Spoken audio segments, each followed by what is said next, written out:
बिस्मिल्लाहिर्रहमानिर्रहीम। अस्सलाम वालेकुम। आज हम इस्लामियात के मज़मून का उन्वान सब्र व शुक्र और हमारी इनफरादी व इज्तिमाई ज़िंदगी पढ़ेंगे, उसकी वजाहत करेंगे और उसका तहरीरी काम करेंगे। अपनी किताबें खोलिए और सफ़ा नंबर 115 निकालिए।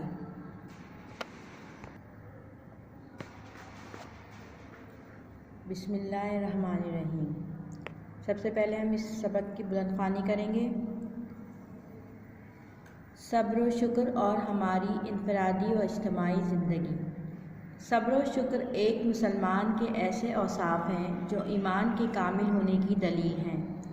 इनके ज़रिए इंसान रंजो राहत और खुशहाली व तंगदस्ती में ऐसा तर्ज़ अमल इख्तियार करता है जो ईमान के मुताबिक होता है और अल्लाह को पसंद होता है। दुनिया की ज़िंदगी में इंसान को जो हालात पेश आते हैं वो बाज़ औक़ात उसके लिए खुशगवार और बाज़ औक़ात तकलीफ़ देह होते हैं। इन दोनों सूरतों में एक मोमिन को जो मस्बत रवैया इख्तियार करना चाहिए वो सब्र व शुक्र का रवैया है। यही वजह है कि हमारी इनफरादी व इज्तिमाई ज़िंदगी में सब्र व शुक्र को बड़ी अहमियत हासिल है। सब्र के लुग़वी मानी है रोकना और बर्दाश्त करना, और इसका मफ़हूम ये है कि नाखुशगवार हालात में अपने नफ्स पर काबू रखा जाए और घबराने के बजाय साबित कदमी इख्तियार की जाए, यानी परेशानी, तकलीफ़ और सदमे की हालत में पामर्दी और साबित कदमी और हिम्मत कायम रखते हुए अपने रब पर भरोसा किया जाए।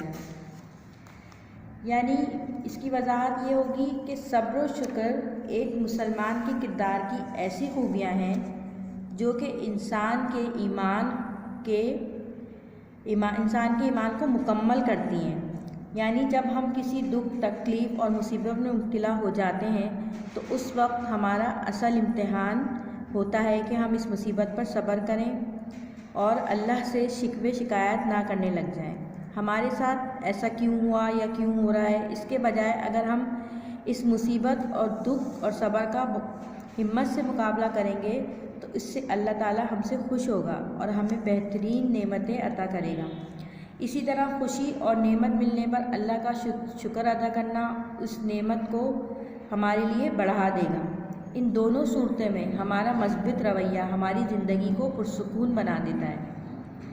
नाखुशगवार हालात में नफ्स को काबू रखने के मायने हैं कि हालात जितने भी हमारे मुखालिफ हों, हर हम दुख में मुब्तला हों, लेकिन हमें इसके नतीजे में सब्र ही करना चाहिए, ना ये कि हम अल्लाह ताला से कोई भी शिकवा और शिकायत करें बग़ैर इसको हम अल्लाह ताला से कोई भी शिकवा और शिकायत किए बग़ैर इसको सह जाएं और इस्तग़फ़ार के ज़रिए इस वक्त के गुज़र जाने की दुआ करें। अल्लाह से दुआ मांगें और बहादुरी से इस वक्त का मुकाबला करें। सिर्फ़ और सिर्फ अल्लाह पर भरोसा रखें और अल्लाह से मांगें और ये कि ये वक्त जल्द ही बदल जाएगा और अल्लाह ताला हमें मुश्किलात से निकाल देगा। यही सब्र का सबसे आला दर्जा है। अब आगे पढ़ते हैं। शुक्र के लुग़वी मायने हैं किसी के एहसान व इनायात पर इसकी तारीफ़ करना, इसका शुक्रिया अदा करना, इसका एहसान मानना और ज़बान से इसका खुल कर इजहार करना।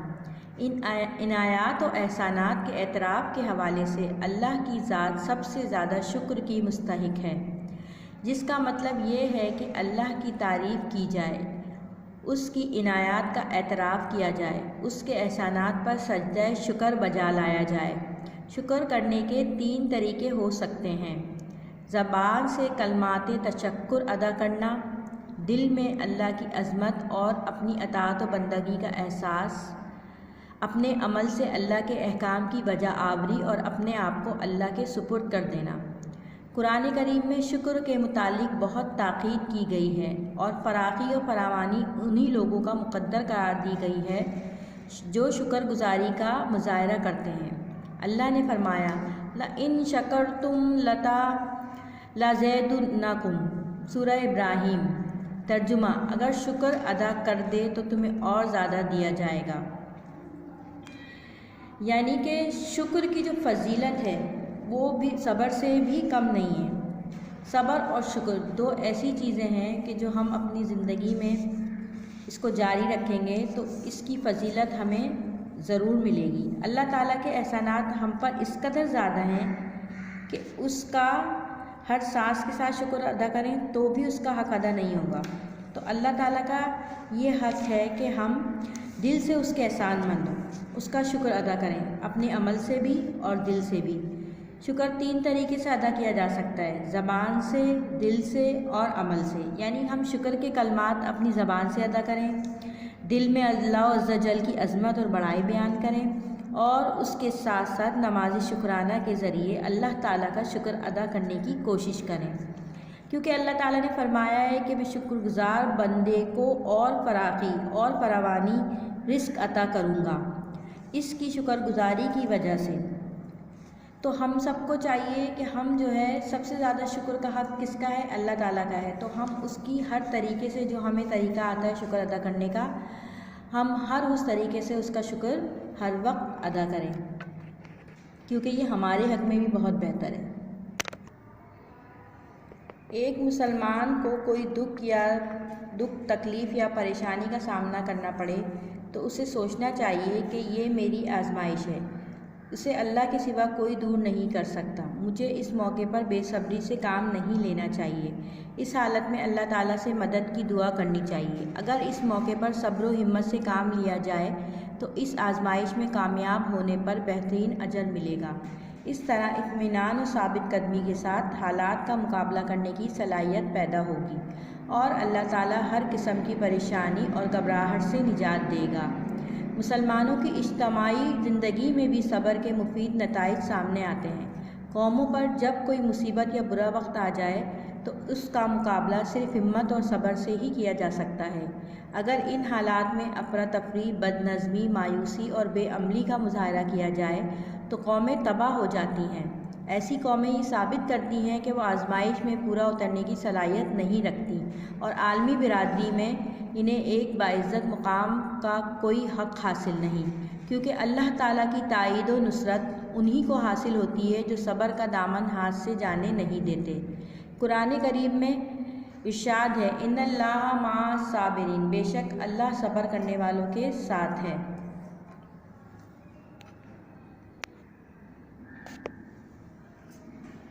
इसी तरह सब्र करने वाले के लिए भी बेहतर नेमत का वादा किया गया है। अगर एक मुसलमान को कोई दुख तकलीफ़ या परेशानी का सामना करना पड़े तो उस मुश्किल घड़ी में सब्र करके अल्लाह ताला से मदद करने वाले इंसान के लिए अल्लाह ताला ने 2 अजर रखे हैं। एक तो ये है कि इसकी मुश्किल ख़त्म कर देगा, दूसरी ये कि उसको इसका बेहतरीन नेमुल बदल अता करेगा। और हम मुसलमानों को बहैसियत कौम भी सब्र व हिम्मत से काम लेने की तलकीन की गई है, क्योंकि मिल्लत व कौम पर अगर कोई बुरा वक्त आए तो उसका बहादुरी के साथ डट कर मुकाबला करना चाहिए। हालात में बेचैनी और घबराहट पैदा नहीं करनी चाहिए, क्योंकि अगर ऐसा होगा तो इसमें पूरी कौम का नुकसान है। बेअमली और बेसब्री का मुजाहरा करने वाली कौमें तबाह व बर्बाद हो जाती हैं और उनका कोई मुकाम दुनिया की नज़र में बाकी नहीं रहता, क्योंकि अल्लाह ताला इनका साथ नहीं देता। बेशक अल्लाह ताला सब्र करने वालों के साथ है। कुरान करीम में अल्लाह ताला ने हज़रत अय्यूब अलैहिस्सलाम को सब्र करने का हुक्म दिया। फरमाया, फ़स्बिर हुक्म रब्बे का, बस आप अपने रब के हुक्म से सब्र कीजिए। हज़रत अय्यूब अलैहिस्सलाम ने सब्र का आला मुजाहरा किया, लिहाजा हज़रत अय्यूब अलैहिस्सलाम को अल्लाह ताला ने इनके सब्र व इस्तकामत की बिना पर नेमल अब्दू यानी बहुत अच्छा बंदा करार दिया। कुरान करीम की सूरह अहकाफ आयत नंबर 35 में सब्र को अल्लाह ताला ने बड़े हौसले वाले रसूलों की सुन्नत करार दिया है। दुनिया और आखिरत में हकीकी कामयाबी की खुशखबरी के हकदार वही अफराद हैं जो सब्र इख्तियार करें। चनाचा फरमाया, व बश्शिरिस साबिरीन, तर्जुमा, और सब्र करने वालों को खुशखबरी सुना दीजिए।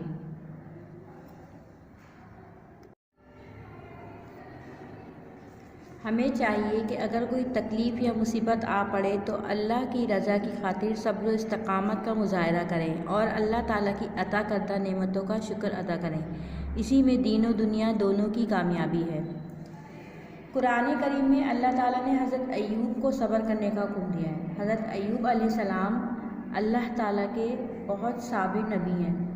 आप सल्लल्लाहु अलैहि वसल्लम ने सालों बीमारी में गुजारे लेकिन सब्र के साथ। और इसी सब्र का ज़िक्र अल्लाह ताला ने कुरान करीम में किया है। और इसी सब्र के सबब अल्लाह ताला ने हज़रत अय्यूब को आला दर्जा अता किया है और नेमुल अब्द कहा है। नेमुल अब्द यानी कि बहुत अच्छा बंदा।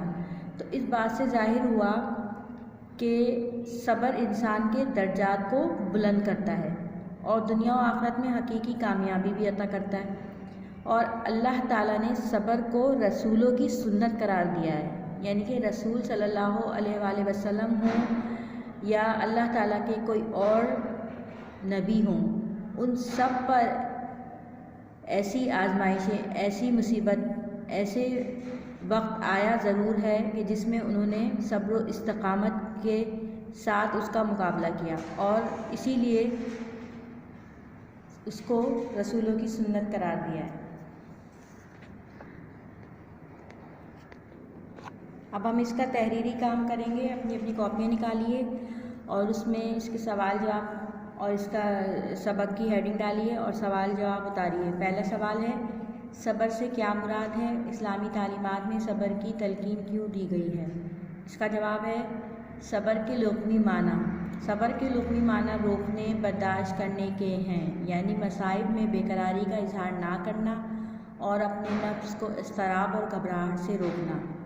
सब्र के इस्तिलाही माने, इस्लामी एतबार से इस्तकामत और जवामर्दी के साथ अल्लाह की रज़ा के लिए तमाम परेशानियों का मुकाबला करना सब्र कहलाता है। कुरान में सब्र को मुख्तलिफ़ मानी में इस्तेमाल किया गया है। मुनासिब वक्त का इंतज़ार, बेकरार ना होना, मुश्किलात को खातिर में ना लाना। मुनासिब वक्त का इंतज़ार, इस्लाम के इब्तदाई दौर में हुज़ूर सल्लल्लाहु अलैहि वसल्लम को दौरान तबलीग हर तरफ से मुखालफत का सामना करना पड़ा। उस वक्त अल्लाह की तरफ से हुक्म हुआ कि आप सल्लल्लाहु अलैहि वसल्लम घबराहट और परेशानी में मुब्तला ना हों और काम करते रहें और मुनासिब वक्त का इंतज़ार करें। इरशाद बारी ताला है कि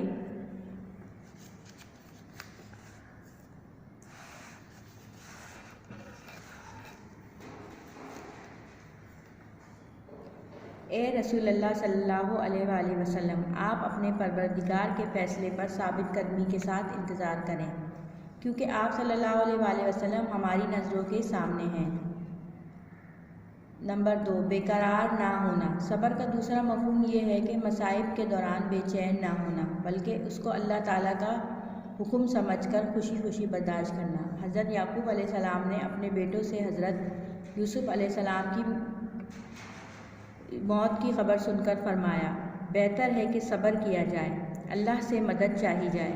हज़रत अय्यूब अलैहिस्सलाम ने जिस्मानी और माली परेशानियों को खंदा पेशानी से बर्दाश्त किया। इसकी तारीफ़ में अल्लाह ताला ने फरमाया, हमने बेशक उसे हज़रत अय्यूब अलैहिस्सलाम को साबिर पाया। नंबर 3, मुश्किलात को खातिर में ना लाना। अंबिया कराम अलैहिस्सलाम दावत इस्लाम की खातिर किसी भी तकलीफ़ और रुकावट को खातिर में नहीं लाते थे। हुज़ूर सल्लल्लाहु अलैहि वसल्लम को उनकी नबुवत की इस आला मिसाल की पैरवी करने का हुक्म दिया। इरशाद बारी ताला है कि ए महबूब सल्लल्लाहु अलैहि वसल्लम, आप भी इस तरह सब्र करें जिस तरह पुख्ता इरादों वाले पैगम्बरों ने किया।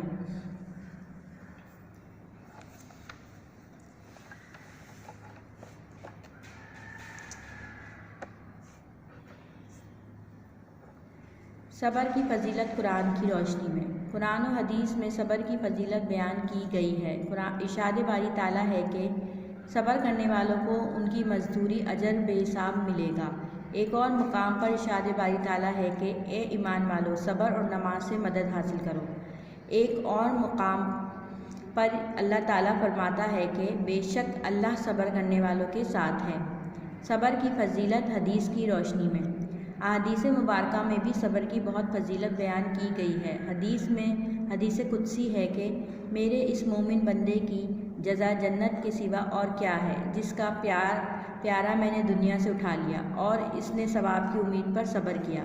सरकार सल्लल्लाहु अलैहि वसल्लम ने इरशाद फरमाया, सब्र का ईमान के साथ यही ताल्लुक़ है जो सर का जिस्म के साथ है। अब सवाल नंबर 2 उतारिए, सब्र की तरगीब क्यों दी गई? सवाल नंबर 2 का जवाब है, इंसानी किरदार में सब्र को एक अहम मुकाम हासिल है। इंसान को ज़िंदगी में कई सदमों, मसाइब व तकलीफ़ और नामुवाफ़िक हालात पेश आते रहते हैं। इनको बर्दाश्त करने के बाद ही इंसान का वजूद और ईमान कायम रहता है।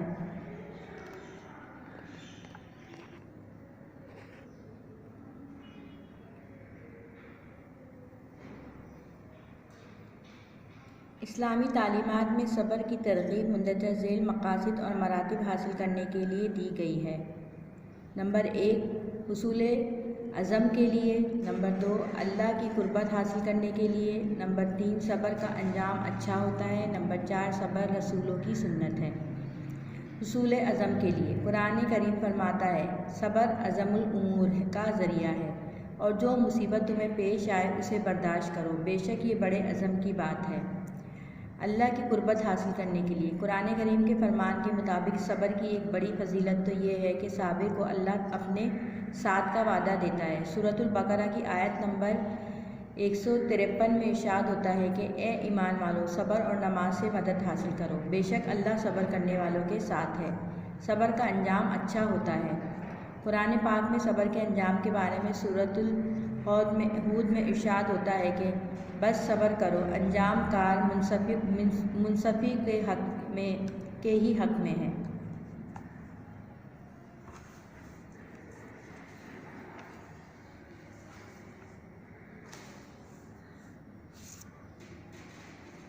सब्र रसूलों की सुन्नत है। हज़रत अय्यूब अलैहिस्सलाम मशहूर हैं सब्र करने के हवाले से। जब इन पर आजमाइश डाली गई तो उन्होंने सब्र किया और बर्दाश्त से काम लिया। कुरान करीम में इरशाद है कि ए महबूब सल्लल्लाहु अलैहि वसल्लम, आप भी इसी तरह सब्र करें जिस तरह पुख्ता इरादे वाले पैगम्बरों ने सब्र किया। अहादीस मुबारका की रोशनी में सब्र की तरगीब। अहादीस में सब्र की बड़ी ताकीद की गई है और इसके बड़े फ़ज़ाइल बयान किए गए हैं। सब्र ईमान की चमक दमक है। एक और जगह आप सल्लल्लाहु अलैहि वसल्लम ने फरमाया सब्र मेरी चादर है और सब्र जन्नत के ख़जानों में एक ख़जाना है। कौल हज़रत अली रज़ियल्लाहु ताला अन्हु, हज़रत अली, ईमान की इमारत 4 सुतूनों पर खड़ी है, यकीन, अदल, जहाद, सब्र। ये सवाल यहाँ पे मुकम्मल हो गया है। अब सवाल नंबर 3 करेंगे हम। सवाल नंबर 3 है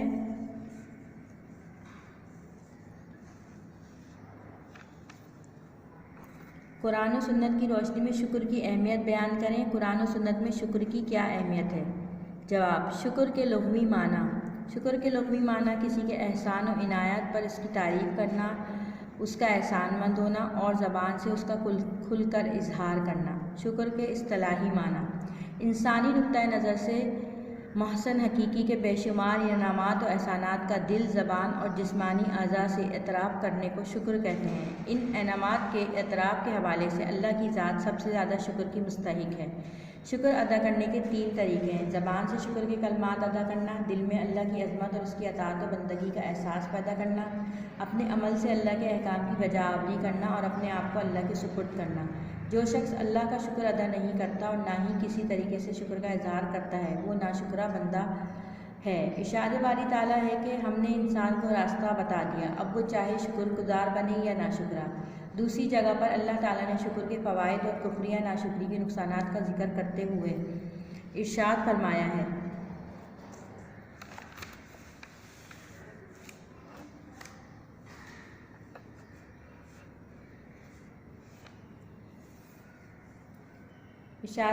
अगर तुम शुक्र करोगे तो तुम्हें और देंगे और नाशुक्री करोगे तो बेशक मेरा अज़ाब बहुत सख्त है। मुंदरजा बाला आयात मुबारका से मालूम हुआ कि अल्लाह अपने इन बंदों के रिज़्क़ में इजाफ़ा फरमाता है जो उसके इनामात और एहसानात के शुक्रगुज़ार होते हैं, और जो शख्स नाशुक्री यानी कुफ्र करता है वो अल्लाह के इनामात और एहसानात का शुक्र अदा नहीं करता, तो वो उस शख्स को अपनी सज़ा की लपेट में ले लेता है। शुक्र की फजीलत और अहमियत। इंसान पर अल्लाह के बेशुमार एहसानात और इनामात हैं। अगर इंसान गौर करे तो उसे मालूम होगा कि इसके जिस्म का हर उज़ू अल्लाह के एहसानात तले दबा हुआ है। शेख सादी रज़ियल्लाहु ताला अन्हु फरमाते हैं, इंसान एक दफ़ा सांस लेता है तो ताज़ा हवा अंदर लेता है और जब उसी सांस को खारिज करता है तो जिस्म के अंदर मौजूद गलीज़ हवा को खारिज कर देता है। यह अल्लाह का इंसानों पर इतना बड़ा एहसान है कि अगर गलीज़ हवा खारिज ना होती तो इंसान बीमारियों में मुब्तला हो जाता और इंसान का ज़िंदा रहना मुश्किल हो जाता। कुरान करीम में अल्लाह ने इसी मज़मून को कुछ इस तरह बयान फरमाया